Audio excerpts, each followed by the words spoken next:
Hello everyone, welcome back to my YouTube channel. So today's video we will learn about morphology. So let's start. हम to the point इसे करेंगे और जो सिर्फ UGC net के लिए इम्पोर्टेंट है. Okay.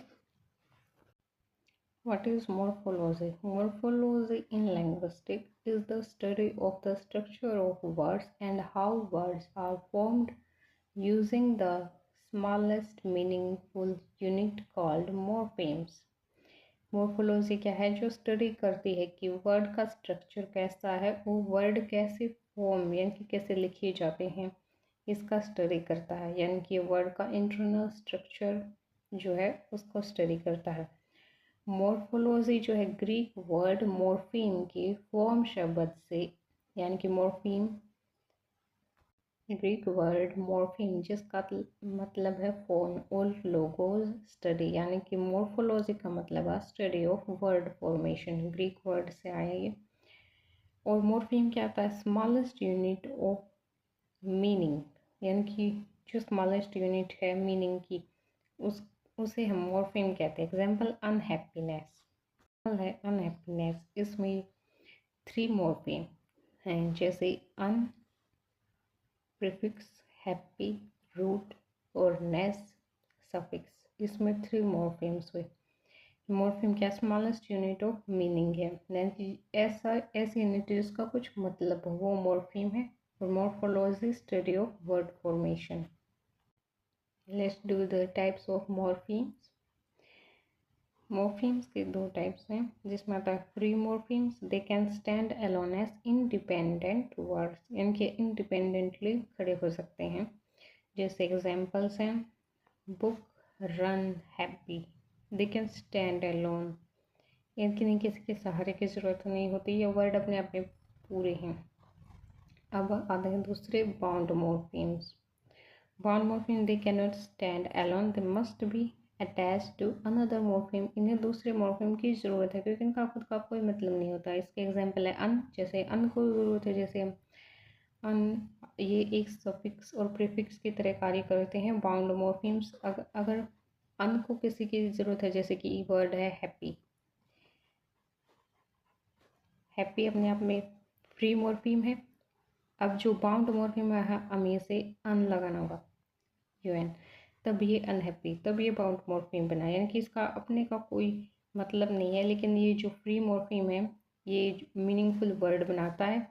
और बाउंड मॉर्फीम इसका अकेले का कोई मतलब नहीं है, ये फ्री मॉर्फीम के साथ मिलकर मतलब सही बनाता है, पेयर बनाता है. Let's do the type of morphology.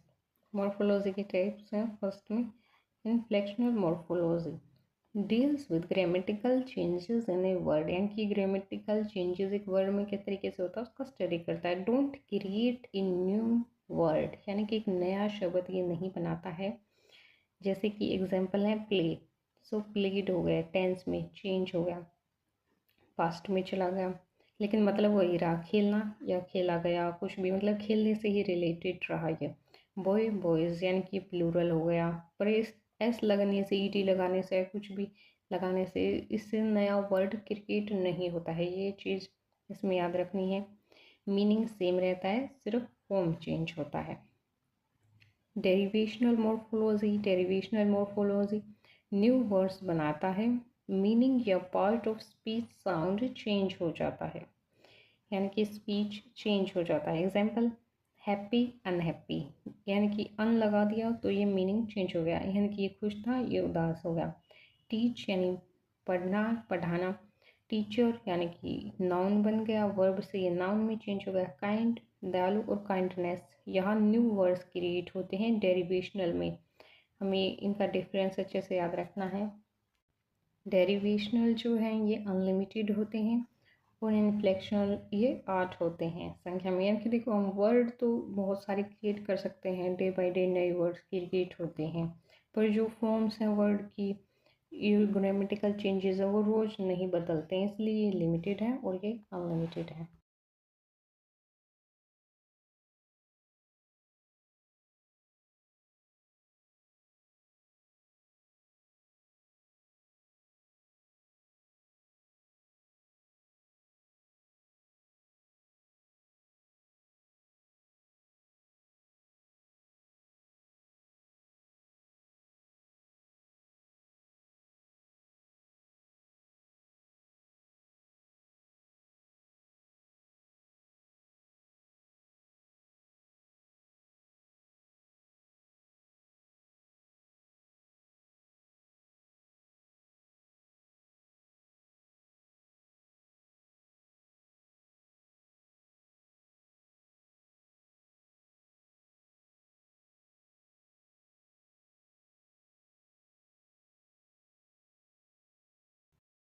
Let's do the eight categories of inflectional morphemes. English has 8 inflectional morphemes category और उनके example. The first one is plural, जिसमें हम एस लगाते हैं. जैसे कैट एक वर्ड होता है उसमें एस लगा दिया और प्लूरल फॉर्म हो जाती है. The second one is possessive, जिसमें हम अपोस्ट्रोफी एस लगाते हैं. जैसे बॉयज़. पास्ट टेंस, जिसमें हम ईडी लगाते हैं. वॉक से वॉक्ड, पास्ट में चला जाता है जिसके कारण वर्ड पास्ट पार्टिसिपल, जिसमें en और ed लगाते हैं, यानी कि वर्ब की सेकंड और थर्ड फॉर्म में उसे एन की थर्ड फॉर्म में बदलते हैं. थर्ड फॉर्म में, सॉरी सेकंड बोल. ईट, एट, इटन है ना, इटन लगाया हमने. थर्ड पर्सन सिंगुलर, जिसमें हम एस लगाते हैं.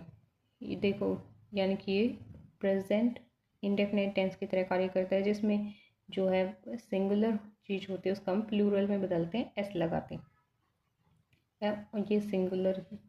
इसको दूसरे एग्जांपल से समझे. जैसे गो एक वर्ड होता है, अगर हम उसको ही गोज है ना, हम ई एस लगाते हैं, इस तरीके से ही.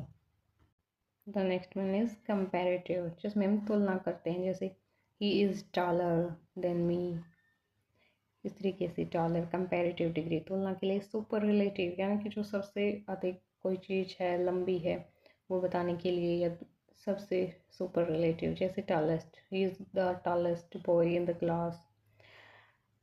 प्रेजेंट पार्टिसिपल ing, जो ing फॉर्म होती है. So this is the 8 inflection morphemes.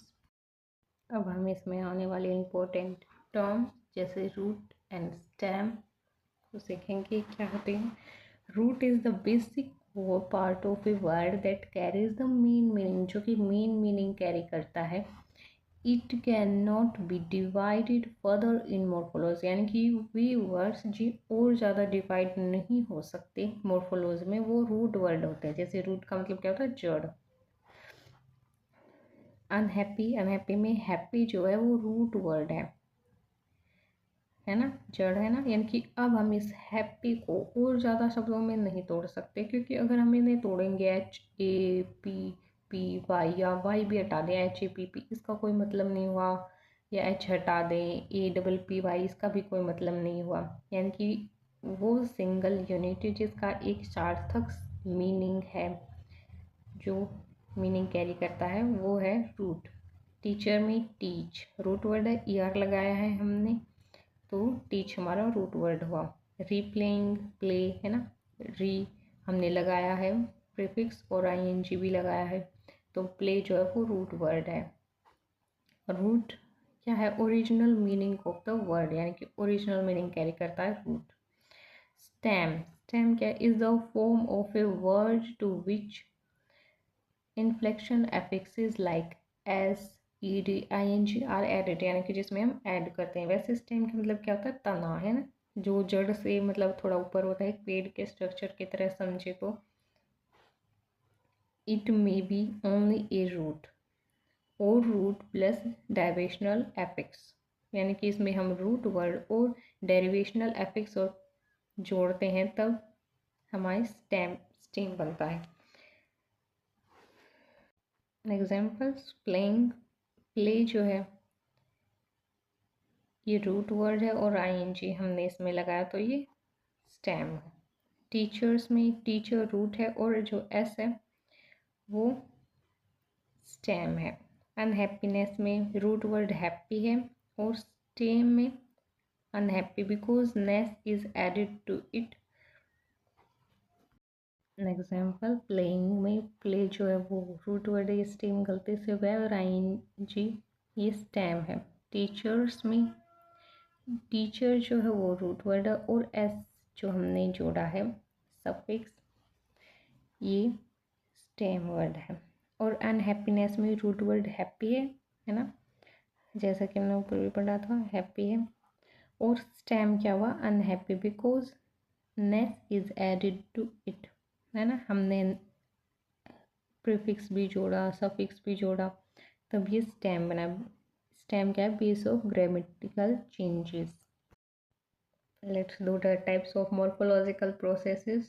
So the first one is affixes, जिसमें हम प्रीफिक्स, सफिक्स, इनफिक्स ऐड करते हैं.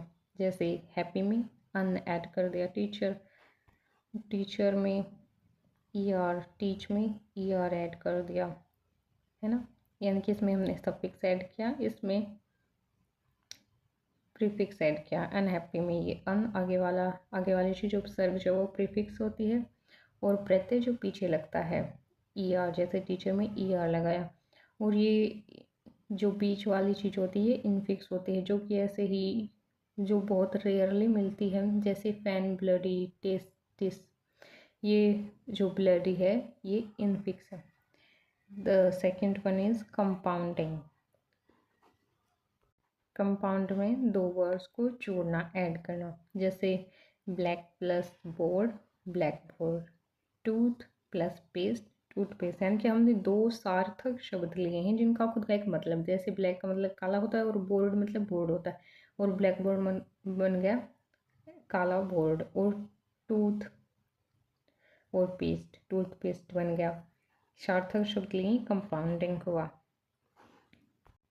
The next one is replication, words को रिपीट करना, जिसमें हम सेम वर्ड्स बार बार रिपीट करते हैं, जैसे bye bye, no no, yes yes, है ना, ऐसे वर्ड्स हम जो बार बार रिपीट करते हैं। The next term is clipping, words को शॉर्ट करना, जिसमें हम वर्ड्स को शॉर्ट करते हैं, जैसे कि ओरिजिनल वर्ड है एडवर्टाइजमेंट, जिसे हम आजकल ऐड कहते हैं, क्योंकि हम हर बार इतना लॉन्ग वर्ड नहीं बोल सकते, तो हमने इसे क्या कर दिया, क्लिपिंग कर दिया, इसको शॉर्ट फॉर्म कर दिया। एग्जामिनेशन है ना, एग्जामिनेशन होते हैं, पर हमने उसे शॉर्ट फॉर्म देके क्या कहने लग गए, एग्ज़ाम कहने लग गए। The next one is blending, है ना, ब्लेंड करना, मिक्स करना किसी चीज़ को।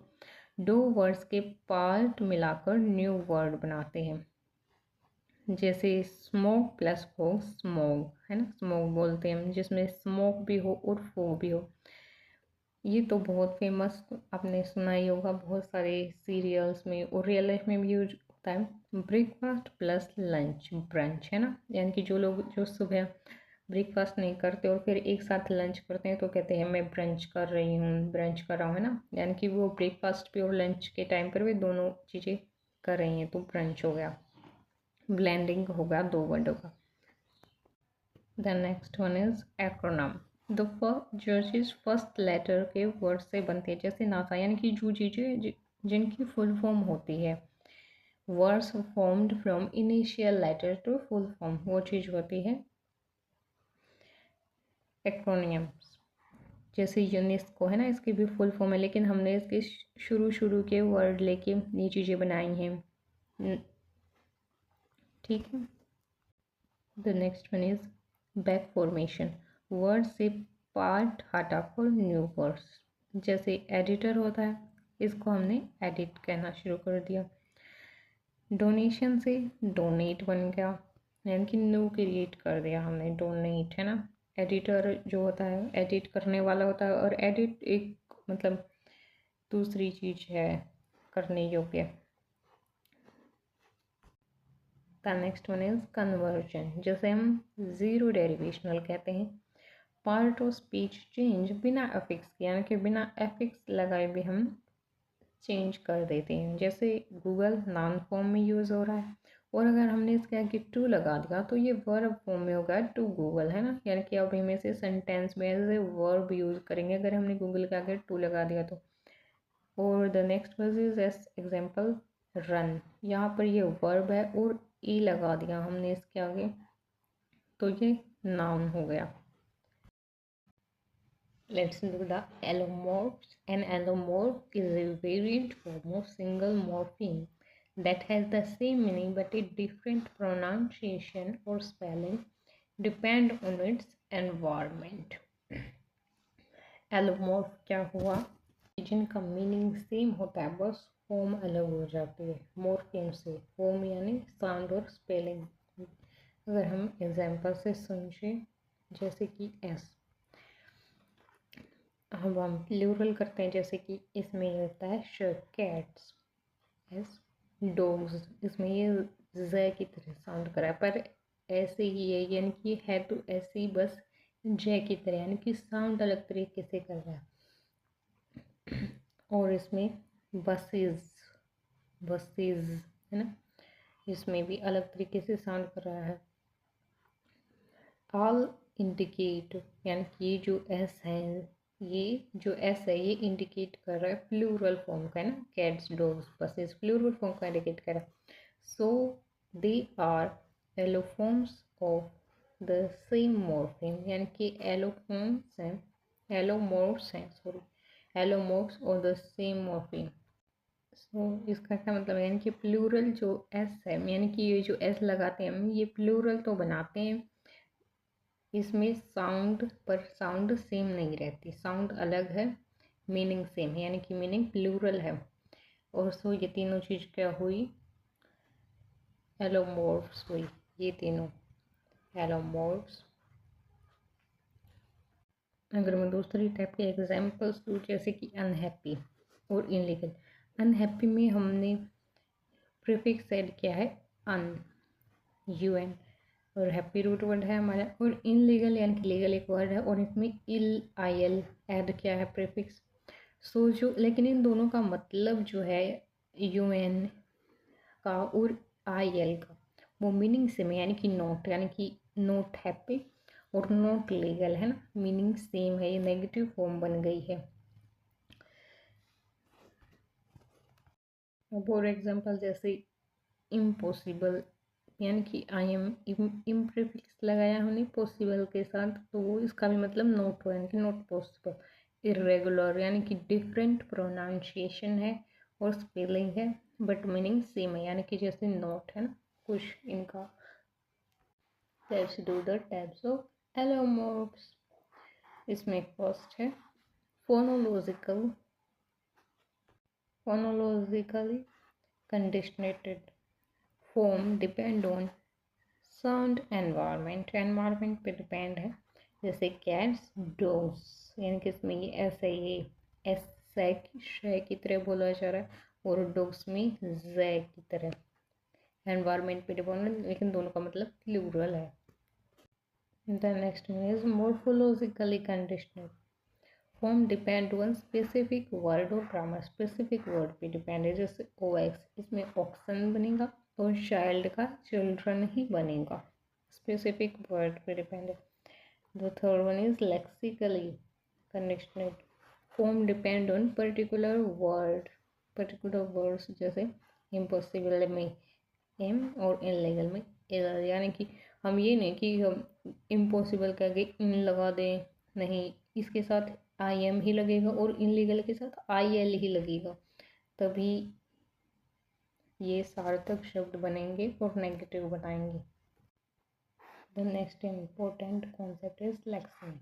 A lexeme is the basic unit of meaning in a language which represents a set of related word forms, यानी कि जो word form से related है basic unit, in simple words one word plus different forms, ये one lexeme है। जैसे example run, run एक word है और इसकी जो डिफरेंट फॉर्म है, जैसे रन, रन्स, रैन, रनिंग, यानी कि उसकी पांचों और उसकी फॉर्म जो है, ये सारी चीज़ें मिलके बनी वन lexeme।